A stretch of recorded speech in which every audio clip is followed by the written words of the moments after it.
आशा करते हैं सब लोग ठीक होंगे। पिछले टाइप में कोई समस्या है तो बताइए।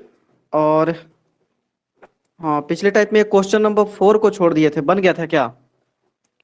अगर नहीं बना है तो 3 सेकंड के अंदर बताइए। क्वेश्चन नंबर 4 को बताते हैं, टाइप 5 का एलिगेशन वाला क्वेश्चन।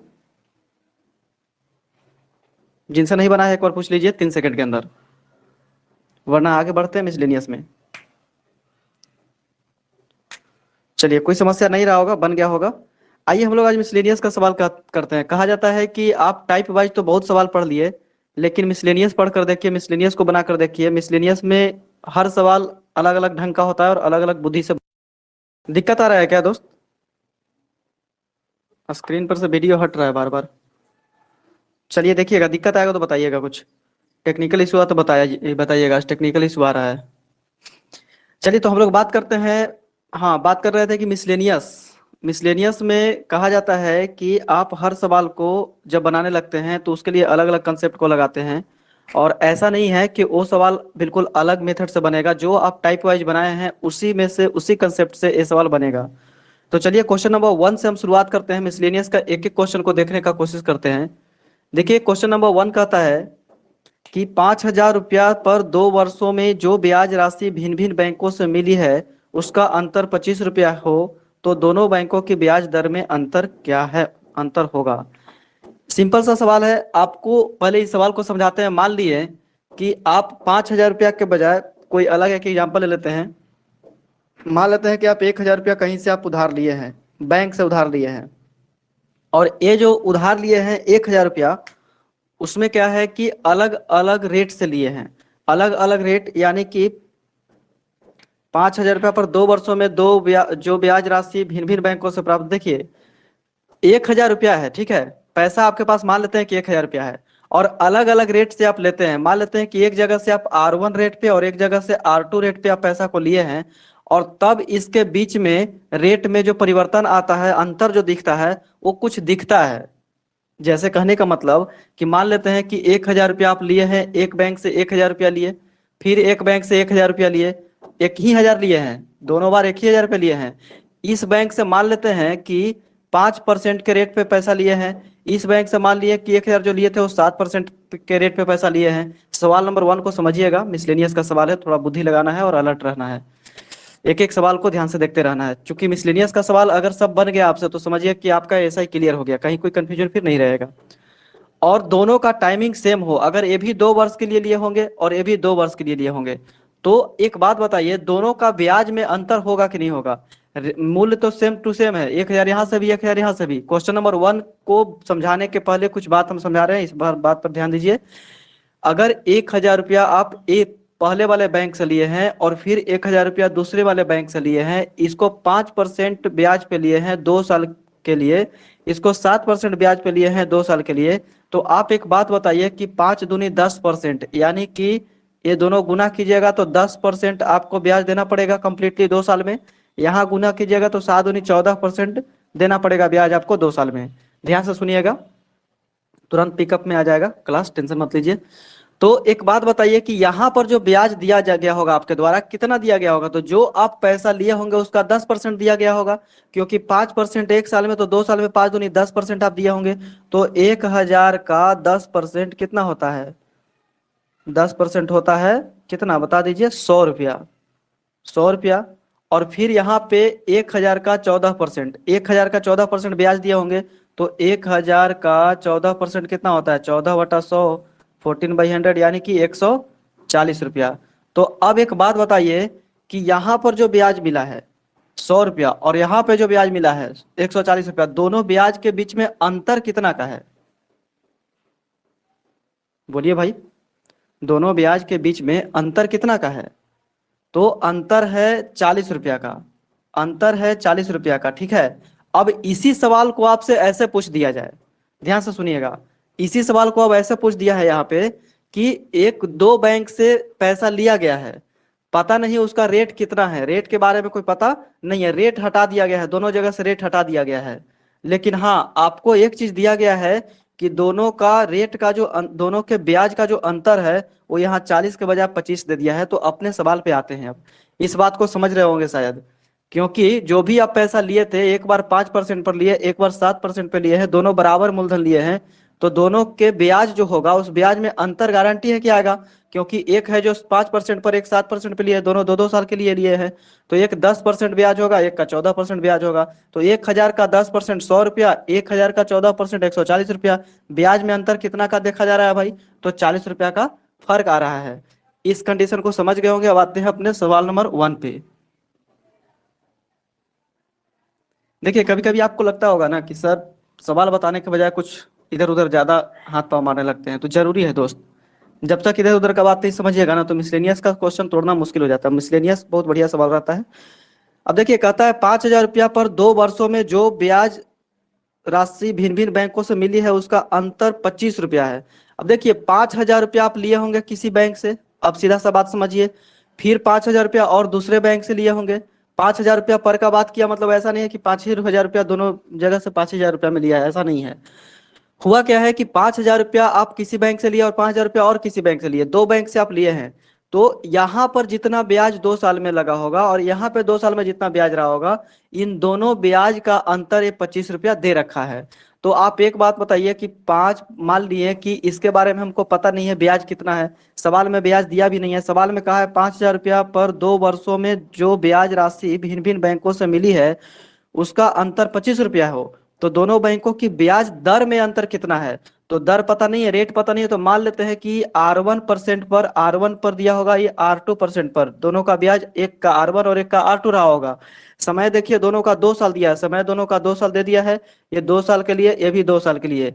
अब हुआ क्या कि अंत में जैसे 5,000 का इतना परसेंट, 5,000 का इतना परसेंट मतलब क्या, R1 × 2%, यही होगा ना। इतना परसेंट ब्याज हो जाएगा ना। कैसे? 5% आप जब लिखते थे तो 5 दूनी 10% करते थे।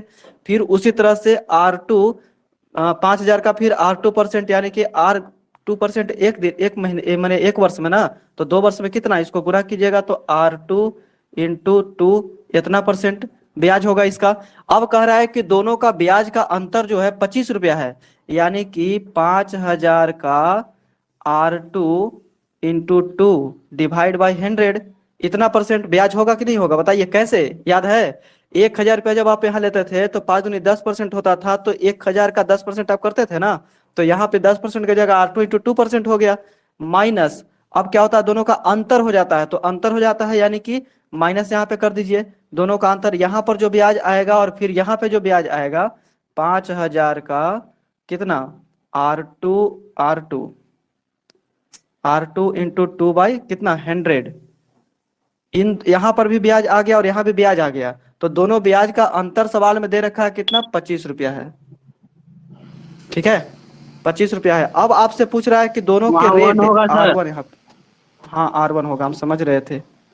आप आ गए तैयार होकर, मतलब हम समझ गए थे कि R2 लिखा गया है। चलिए ठीक है, R1।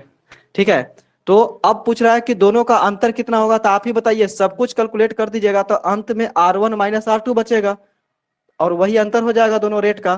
तो आइए सवाल को सोल्व करते हैं। 2 जीरो से 2 जीरो यहाँ काट दीजिए, फिर 2 जीरो से 2 जीरो यहाँ काट दीजिए, तो कितना हो जाएगा भाई? तो अब क्या हो जाएगा यहाँ पे, 50 दूनी 100, यानी कि 100 R1 माइनस, यहाँ देखिए 50 दूनी 100, 100 R2 बराबर 25। अब देखिए इसमें से 100 कॉमन ले सकते हैं क्या? तो जब 100 कॉमन ले लेंगे तो यहाँ पे बचेगा R1 - R2। थोड़ा धैर्य रखिएगा दोस्त, मिसलेनियस का सवाल बना रहे हैं और कुछ अलग ढंग का बुद्धि लेना है, मतलब कि कोई भी सवाल अब ऐसा ही करना छूटे, किसी भी तरह का सवाल हो तो फिर मिसलेनियस पे थोड़ा टाइम आपको देना पड़ेगा। बराबर लिख दीजिए 100, यानी डिवाइड कीजिएगा तो आ जाएगा 0.25%। यही आपका आंसर होगा। बात समझे या फिर दिक्कत है, फिर से समझाएं? बोलिए अगर फिर से समझाने की जरूरत हो तो। अभी देखिए 8 सवाल हम लोग मिसलेनियस में करेंगे, बहुत शानदार सवाल होगा, एक एक सवाल अच्छा होगा। और एक प्रहलाद नाम के स्टूडेंट थे औरंगाबाद के, वो सवाल भेजे थे, बहुत बढ़िया सवाल भेजे थे। तो उनका टाइप था 6 7 8, जो सवाल मिलेगा ना 6 नंबर और 7 नंबर, उस तरह का सवाल था। वो बहुत ही हमको मैंने वेल डन शाबाशी दिए कि सर ये तो मेथड बड़ा बढ़िया है, ये तो एकदम सीधा सीधा आंसर आ गया। वो 100 मानकर बना रहे थे, थोड़ा सा लंबा जा रहा था, तो थोड़ा धैर्य रखिएगा। बताइए इसमें कोई समस्या हो तो अभी जस्ट बताइए, ठीक है ना?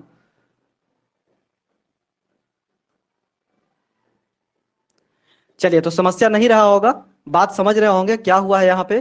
ठीक है, और इस तरह से हम क्या किए, इसका अंतर के हिसाब से हमसे पूछ रहा था कि दोनों का ब्याज में अंतर कितना होगा। तो ब्याज में जो अंतर होगा R1 माइनस R2, एक का ब्याज R1 माने थे, एक का ब्याज R2 माने थे, दोनों में अंतर 0.25% होगा। ठीक है, रटने का जरूरत नहीं है दोस्तों, अगर कुछ बात नहीं समझ में आता तो पूछ लीजिए। ठीक है, रटने से और ये सबसे काम नहीं चलेगा। चलिए क्वेश्चन नंबर 2 पे आते हैं, ध्यान से देखिएगा। अब क्वेश्चन नंबर 2 क्या कहता है।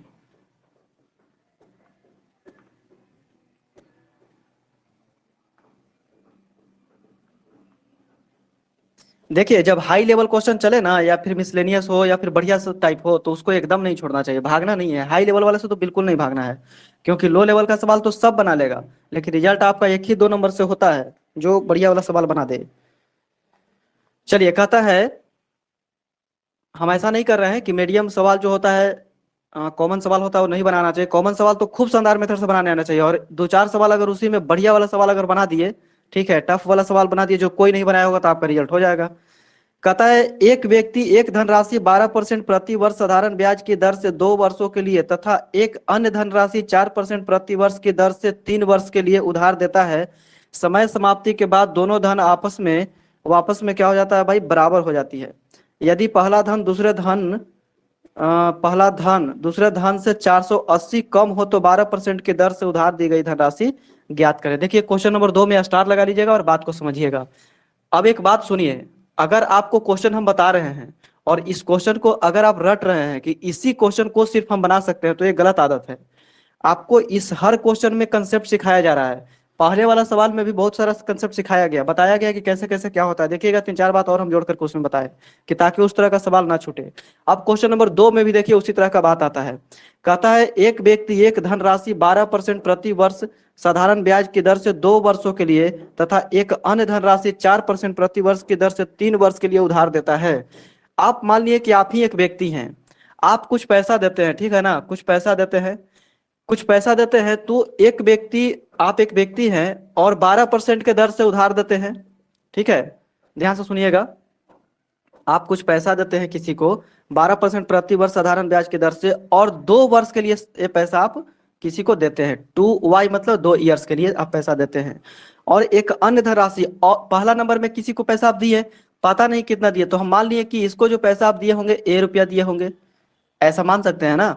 और एक और व्यक्ति को आप पैसा दिए B रुपया, नहीं पता कितना दिए, लेकिन हाँ, दूसरे सेकंड पर्सन को जो आप पैसा दिए हैं वो 4% के ब्याज पर पैसा दिए हैं और 3 वर्ष के लिए दिए हैं।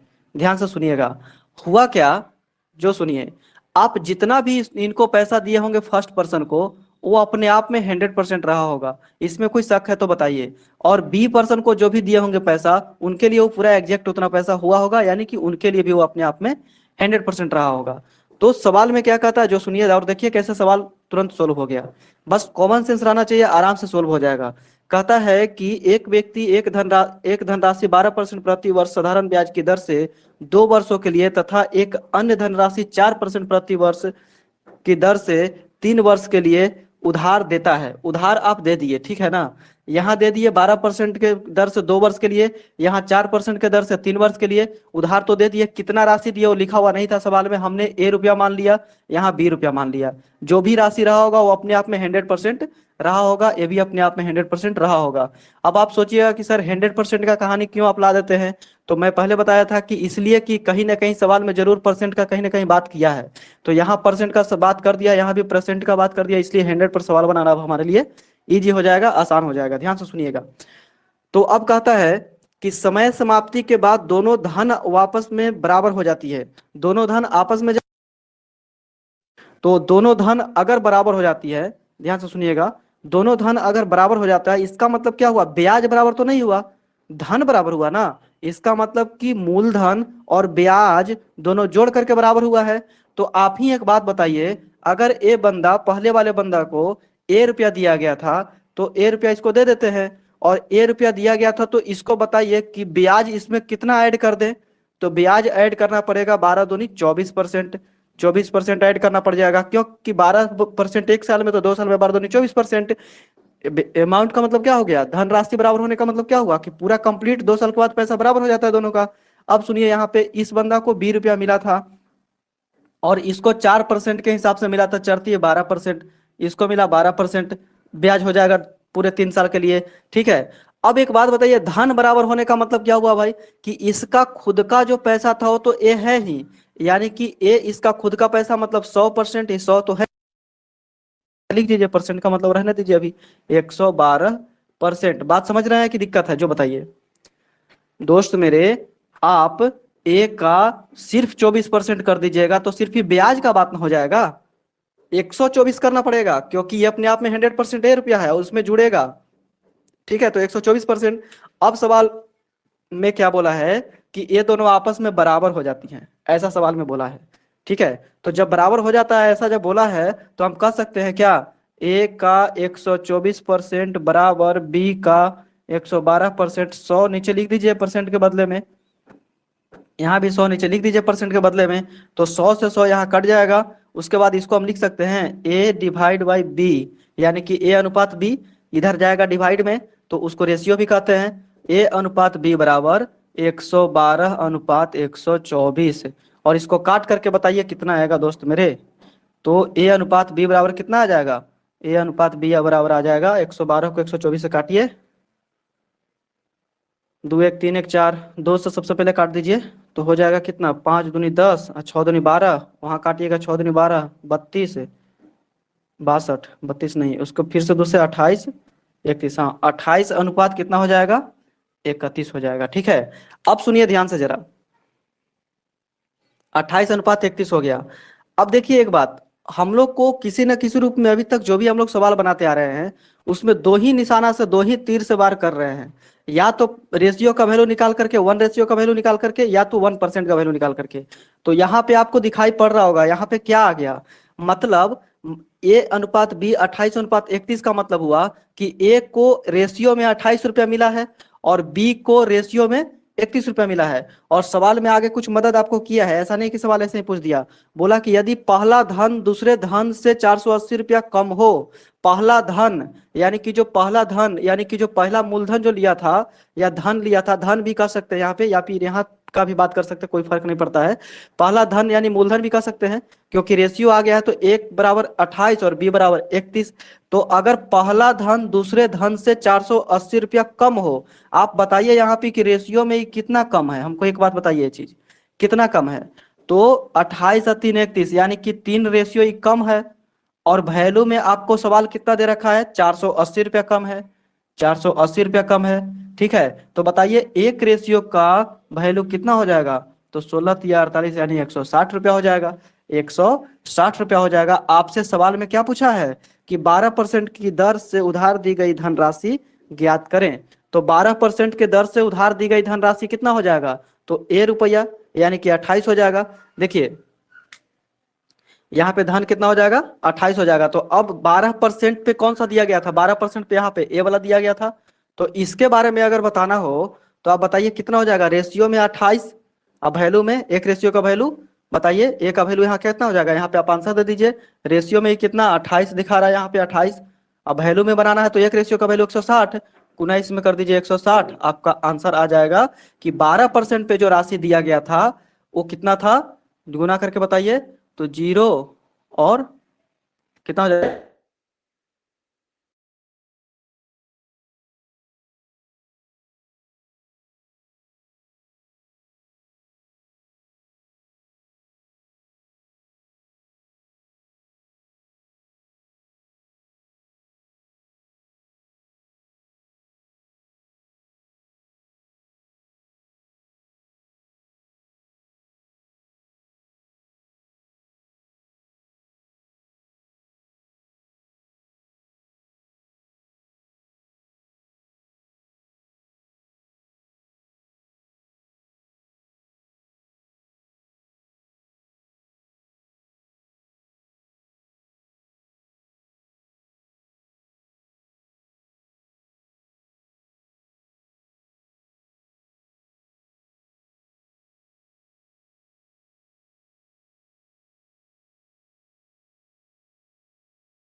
आवाज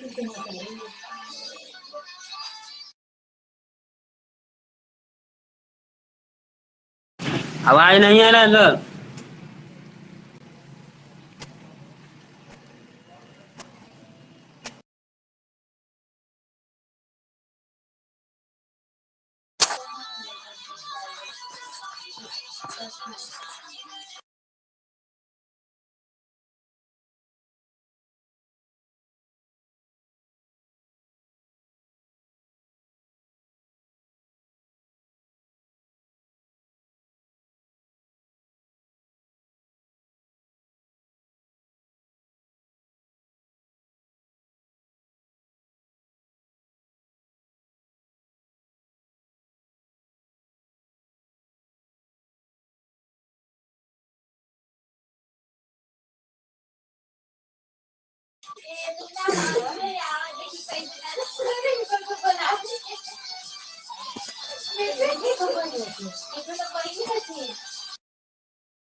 वीडियो ना चल रहा है सर। आवाज भी ना आ रहा है ना वीडियो चल रहा है। आवाज वीडियो ना।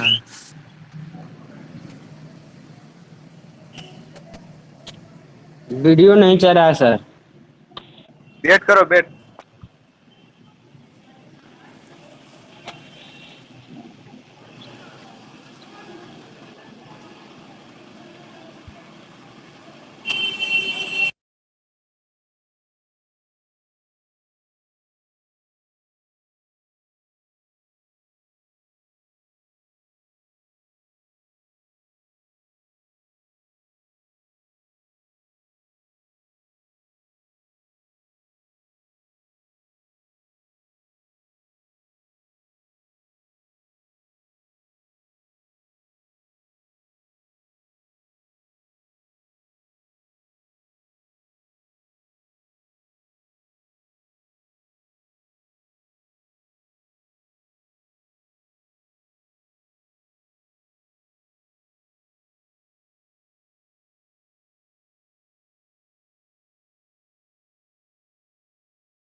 100% बराबर हो जाएगा 15,680 बटा 12। पता नहीं ये सब बात समझ पा रहे हैं या नहीं।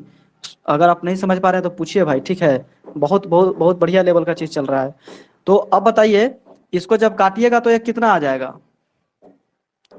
तो 15,680 में डिवाइड करिएगा 12 से, गुना 100, ठीक है। तो 12 का 12 3, 12 तिया 36, हाँ कटेगा। 12 का 12 3 बचेगा 6, 12 तिया 36।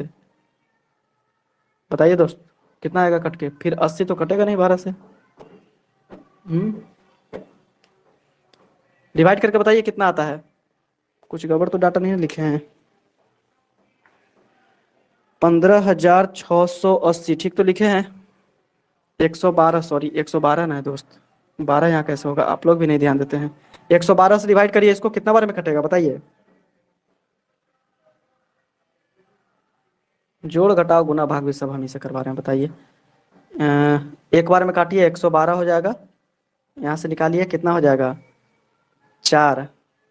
उसके बाद 4, उसके बाद हो जाएगा 4 दूनी 8, 4 का 4, हाँ 4 से करिए।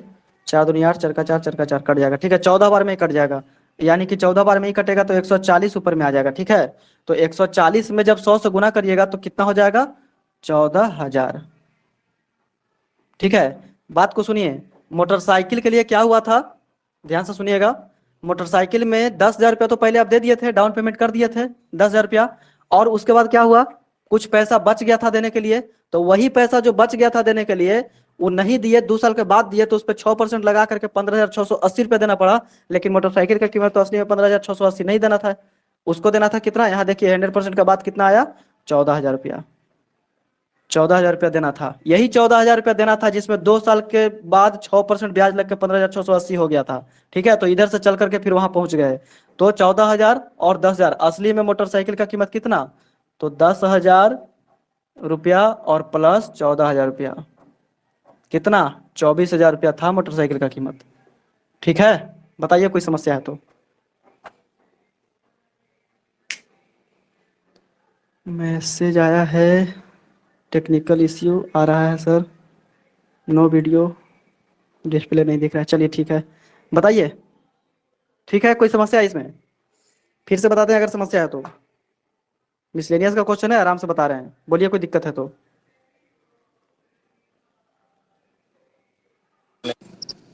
कोई दिक्कत? चलिए, थैंक यू, थैंक यू। आगे बढ़ते हैं, ध्यान से सुनिएगा। तो क्वेश्चन नंबर 3 ये था। अब देखिए क्वेश्चन नंबर 4 में आते हैं। माइक ऑफ कर लीजिए रोहित जी। रोहित जी माइक ऑफ कर लीजिए।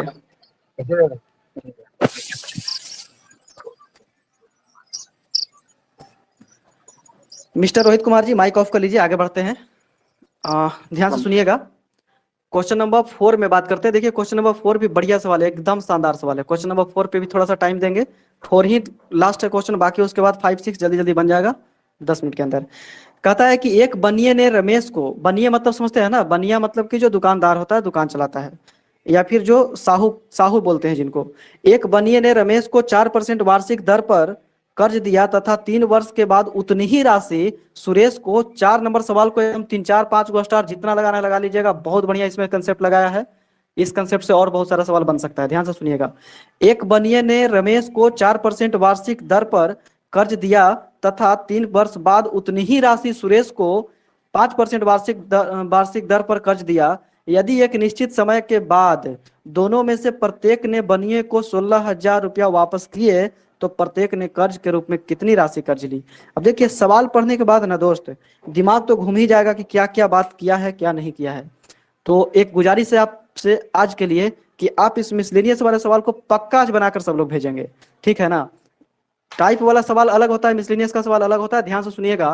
कहता है एक बनिया है जो पैसा देता है दो आदमी को, किसको किसको, रमेश को भी पैसा देता है और सुरेश को भी पैसा देता है, ठीक है। रमेश को और सुरेश को दोनों को पैसा देता है। एक बनिए ने रमेश को 4% वार्षिक दर पर कर्ज दिया। रमेश को जो पैसा देता है 4% वार्षिक दर पर देता है, सुरेश को जो है पैसा देता है 5% वार्षिक दर पर कर्ज देता है। ध्यान से सुनिएगा। तो एक बनिया ने रमेश को 4% वार्षिक दर पर कर्ज दिया तथा 3 वर्ष बाद उतनी ही राशि सुरेश को 5% दर पर कर्ज दिया। अब देखिए बात क्या हुआ है, समय तो दिया नहीं लेकिन समय में एक बात किया है, क्या किया है कि जब इसको पैसा दिया था रमेश को उसके 3 साल के बाद सुरेश को पैसा दिया था। एक बात बताइए आप ही, अगर हम आप में से दो आदमी को पैसा दें, एक को पैसा आज दे दे और एक को पैसा 3 साल के बाद दे, तो इसका मतलब कि उनको 3 साल कम समय के लिए मिला था ब्याज, जो भी कर्ज मिला था 3 साल कम के लिए मिला था और आपको 3 साल ज्यादा के लिए। हम सिंपल सी बात करते हैं, मान लेते हैं कि समय दोनों का टी है, मान लेते हैं कि टी टाइम के लिए हम पैसा लगाए थे या फिर किसी का टी टाइम के लिए मान लिया। मान लेते हैं कि इसको जब पैसा दिया होंगे तो जितना दिन के बाद एक कर्ज रमेश ने लौटाया होगा वो टी समय के लिए लिया होगा, ऐसा हम मान लेते हैं, ठीक है। बस तुरंत सवाल बन जाएगा 2 सेकंड के अंदर, घबराने की जरूरत नहीं है। तो अगर रमेश को पैसा 4% के ब्याज पर दिया गया था तो मान लेते हैं कि ये टी टाइम के लिए इनको पूरा टी समय के लिए आपको पैसा दे दिया गया, इनको पैसा दे दिया गया, किनको, रमेश को दे दिया गया। अब सुरेश का जब बात आता है तो ये बेचारे को 3 साल के बाद पैसा दिया गया था। इसका मतलब कि इनको ये जितना दिन तक ये पैसा रखे होंगे एक T-3 यानी 3 साल बाद मिला है इनको पैसा, तो जितना समय के लिए ए रखे होंगे रमेश उनसे 3 साल कम के लिए ए रखे होंगे सुरेश, क्योंकि 3 साल बाद सुरेश को मिला है पैसा। अब सुनिए आगे सवाल में क्या कहता है, कहता है यदि एक निश्चित समय के बाद, निश्चित समय के बाद, निश्चित समय मतलब क्या, नहीं पता था कितना समय, तो टी समय मान लिए, तो निश्चित समय में से ये जब पैसा दोनों जब वापस करने गए पैसा को, किनको, उस बनिए को जब पैसा वापस करने गए, उस बनिए को जब पैसा वापस करने गए, ध्यान से देखिएगा, बनिए को जब पैसा वापस करने गए तो दोनों का दोनों 16,000 वापस किए, ये भी 16,000 रुपया और ये भी 16,000 रुपया वापस किए। ध्यान से सुनिएगा, बात समझ रहे हैं। यानी कि बनिया ने पैसा तो दोनों को दिया, रमेश को भी दिया और सुरेश को भी दिया। रमेश को जो पैसा दिया वो 4% ब्याज पर दिया था और सुरेश को जो पैसा दिया था वो 5% ब्याज पर दिया था। और जैसे ही एक निश्चित समय गुजर गया और एक कंडीशन क्या था भाई कि इनको जितना दिन के लिए पैसा मिला था उसके जब इनको पैसा दिया गया था उसके 3 साल के बाद फिर सुरेश को पैसा दिया गया था। इसका मतलब क्या हुआ कि जितना दिन तक ये पैसा टोटल रखे होंगे नहीं पता, तो टी समय के लिए पैसा रखे होंगे, एक निश्चित समय मतलब कि टी समय के लिए पैसा रखे होंगे, इनसे 3 साल कम ही के लिए नहीं पैसा रखे होंगे क्योंकि लौटाने का टाइम तो दोनों का सेम है। बोलता है कि एक निश्चित समय बाद दोनों में से प्रत्येक ने बनियों को 16,000 रुपया लौटाए। दोनों में से प्रत्येक ने का मतलब होता है कि दोनों मिला के 16,000 नहीं, दोनों 16,000 रुपया बनियों को पैसा लौटाए। ध्यान से सुनिएगा, तो जब दोनों 16,000 बनियों का पैसा लौटाए इसका मतलब दोस्त मेरे आपका दिमाग खुलना चाहिए। क्या दिमाग खुलना चाहिए कि जो भी पैसा ये लिया होगा बनिया से, पता नहीं कितना लिया होगा, तो हम कह सकते हैं क्या कि जितना ही लिया होगा अपने आप में वो 100% रहा होगा, ऐसा हम कह सकते हैं। और सुरेश ने भी जो भी पैसा लिया होगा बनिए से पहले वो भी अपने आप में 100% रहा होगा। हम 100% एकदम निडर होकर इसलिए कह देते हैं क्योंकि इसमें परसेंट का बात कहीं ना कहीं क्वेश्चन में कर रखा है, तो 100% कहने में कोई हमको लाज या शर्म नहीं है। ध्यान से सुनिएगा। अब एक बात बताइए कि इतना बात जानने के बाद आपके दिमाग में तो पक्का आग लग गया होगा। क्या आग लग गया होगा कि भाई मेरे एक बात बताओ कि लास्ट में जो पैसा ये चुकाया है ये दोनों सेम पैसा चुकाया है, इसका मतलब कि दोनों का मिश्र धन यानी कि दोनों का मूलधन के साथ ब्याज यानी लास्ट धन जो है सेम हो गया है। इसका मतलब दोस्त मेरे आप कह सकते हैं कि जितना ही पैसा लिया होगा उसका ब्याज और जितना ही पैसा लिया होगा उसका ब्याज, दोनों का ब्याज भी सेम हो जाएगा या नहीं हो जाएगा, हमको ये बताइए। तो ब्याज दोनों का सेम है क्योंकि राशि तो दोनों सेम ही सेम लिया है भाई, या फिर राशि सेम ही सेम लिया होगा, या 100% के, या फिर 100 रुपया पे मान के चलते हैं तो एक मिनट, थोड़ा सा एक बार और सवाल को देख लेते हैं। राशि सेम दिया है, उतनी ही राशि, हाँ ठीक है, बोला है कि उतनी ही राशि, सवाल में बोला है, क्या बोला है? एक बनिए ने रमेश को 4% वार्षिक दर पर कर्ज दिया तथा 3 वर्ष बाद उतनी ही राशि, मतलब राशि सेम सेम है दोस्त मेरे। तो एक बात बताओ मेरे दोस्त कि जब उतनी ही राशि, जितना राशि ए लिया जितना राशि ए लिया, उतनी ही राशि, दोनों सेम सेम राशि लिया था, आई 3 साल बाद राशि लिया था, 3 साल के बाद ही पैसा लिया था, फिर भी ब्याज दोनों सेम टू सेम लौटाने गया, पूरा मिश्र धन सेम टू सेम लौटाया। इसका मतलब कि पैसा मान लेते हैं कि ये भी 1000 लिया होगा, ये भी 1000, ये भी 10,000 लिया होगा, ये भी 10,000 लिया होगा, दोनों सेम लिया होगा, तो जो ब्याज इस पे लौटा 6-6 हजार रुपया, यहाँ पे समझने वाला बात है, नहीं समझ में आएगा तो पूछिएगा। अगर 6-6 हजार रुपया बढ़ाकर 16-16 हजार रुपया दिया, इसका मतलब कि इनका समय ज्यादा था, ब्याज कम, परसेंट कम था, तो इसलिए